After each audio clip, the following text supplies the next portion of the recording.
अस्सलाम वालेकुम नाजरीन, आप देख रहे हैं फ्लाई न्यूज़। रिपोर्ट शामिल करते हैं गुलाम मुर्तज़ा आरई की। रात गए नामालूम मुस्तला अफराद ने national press club Naushahro Feroze पर हमला कर दिया और शदीद फायरिंग करते हुए फरार हो गए। फायरिंग के दौरान चौकीदार फरहाद मौजूदाना तौर पर महफूज रहे। वाक़े की खबर मिलते ही बड़ी तादाद में सहाफ़ी नेशनल प्रेस क्लब पहुंच गए। सहाफ़ियों ने प्रेस क्लब के सामने एहतजाज करते हुए मुल्ज़िमान की गिरफ्तारी का मुतालबा किया।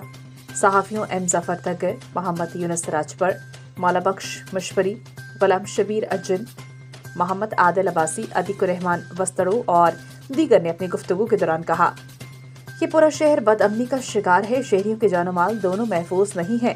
हक और सच लिखने पर हमें हिरासा किया जा रहा है, मगर हम डरने वाले नहीं हैं और हम मज़लूम आवाम की आवाज़ आला ऐवानों तक पहुँचाते रहेंगे।